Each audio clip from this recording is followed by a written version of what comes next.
Hello Physical Fiends, it is Jordan here with another Worth a Purchase where I play a game for a short amount of time to see if I would buy it myself. Today I'm taking a look at the Disney Afternoon Collection, which after a very long afternoon nap from releasing almost a decade ago on PS4 and Xbox One, it is now coming to Nintendo Switch and Nintendo Switch 2. Digitally today. But this is Physical Paradise, and I don't care how many drive-by comments this channel gets about being a dinosaur for liking physical games. I only cover games that do have a proper physical release, and this will have one. I will detail them later in the video, but I've linked them down below in the description and pinned comment if you want to pick it up for yourself and support me. So yeah, almost a decade ago, this released digitally on other consoles. It was a release that was weirdly absent from the then brand new Switch console. It's taken its sweet time, but here it is, and it's even better than before. Well, unless you count the broken part of this collection, but I'll talk about that later. Previously, this released with just 6 charming NES games, whereas now it has 6 charming NES games and 2 Super Nintendo games. Fancy! For a retro collection this day and age, it can feel a bit meager still, when you've got like the Atari 50 collection for example, but for me, 8 is a decent number, and let's face it, when it comes to retro collections, the quality of the games is important too, and thankfully, this is one of the most charming collections available. I was never an NES kid, it was before my time. I had a hand-me-down Super Nintendo from my dad as my first console. I don't have nostalgia for the NES, but these are mostly belting games, some legendary. DuckTales 1 and 2 are the obvious highlights for me. Personally, I'd only ever played the Game Boy version of the first game, which I do enjoy, and yeah, these are classics. Even to this day, they are still very pick-up and playable. As platformers, they are 2 of the best the system has to offer. Created by Capcom, they have a Mega Man flow to them where you can choose which location you want to go to. And you may even need to backtrack to earlier levels at some point as well. The only thing that is slightly awkward in these games is the use of the cane to whack stuff, or grab stuff and pull it. They definitely could have made that less finicky, but you're still in for a good time here. If you've never played them before, you owe it to yourself. Darkwing Duck, you'll get another Mega Man light action platformer. It is more simple and by the books compared to what Capcom really could do, but it's still fun hanging onto stuff, deflecting things with your cape. It feels nicely interactive with the environment. It is one of the weaker games in this collection, but it's still quite a lot of fun. Both the Chip 'n Dale Rescue Rangers games are a lot of fun and would have been great little co-op adventures for siblings with the NES. Of course, you can still play perfectly fine by yourself, and it's just fun picking up crates and lobbing them at enemies. Again, it does feel like Capcom only shifting into third gear, but even third gear Capcom on the NES was almost essential to one's collection. Tailspin, however, I kind of hate it. For me, it is easily the worst game in this collection, and probably the one I would never ever consider playing outside of some sort of dare or challenge. It's probably not a bad game once you get used to it, but even as a fan of shmups, I just cannot get on with this. I'm not adverse to difficult games, but this is more frustrating. Your sprite is just too big, your rate of fire is far too slow at first, and that makes even just getting to the upgrade part a massive hurdle. I just do not enjoy Tailspin even a little bit. Maybe others feel differently, I know it is a bit of a Marmite game.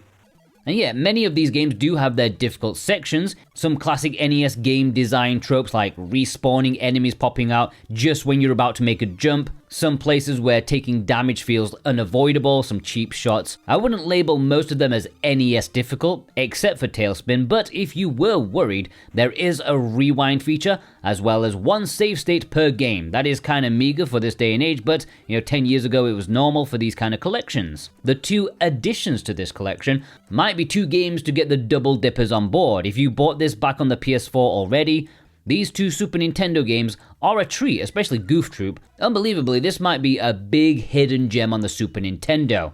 Again, it can be played by yourself, but it's also a co-op action puzzle game. It's top-down, it's charming as hell, it has no right to play as nicely as it does.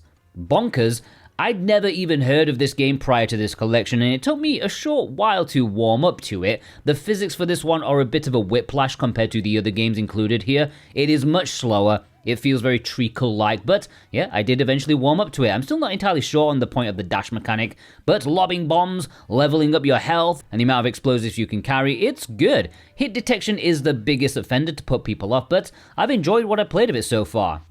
Aside from the games, there is a little bit of additional material. but not what one may expect from Digital Eclipse these days. They outdid themselves with the Atari collection, setting their own standard for documentary-style presentations, but this has not been retroactively added to this collection. I wouldn't expect it to be fair, but it does feel a bit bare bones compared to what one may be used to these days. There are some filters you can use, screen size adjustments, a border you can flick on or off, and some button remapping. But do not use that. Do not use it, okay? At least not yet, because it's broken. I fiddled with it for Darkwing Duck because I thought the shooting and jump button were flipped for some reason. This didn't feel very natural to me. However, after messing with it, it got so broken I had to delete my save file for the game and start fresh because, firstly, it doesn't save all the remapping you've done. Doesn't matter how many times you try and change the A button, it will not save properly. And then once you've changed other things about, if you try to restore to default, that doesn't actually work. My controls were balked forever for every game. Now, maybe there was some more troubleshooting things I could have done to, fix it. Maybe there is a solution for it, but my solution was deleting my save file. So my advice is just do not mess with the button remapping, okay? Now, before I get into the physical details, if you are new here, either by searching YouTube or just the algorithm blessing us both on this day, if you enjoy physical video games, if you enjoy actually owning the things you pay money for, then hit that subscribe button, okay? It will be the best thing you do today. Plus, the bigger this channel is, the more publishers will pay attention to the demand for physical media. So do your bit, make this channel massive, make publishers pay attention. We want physical goodness. Okay, so this never actually released physically back in the day when it came to PS4 and Xbox One. It was digital only. But for this new release on Nintendo Switch and Nintendo Switch 2, it is coming in a standard physical retail release.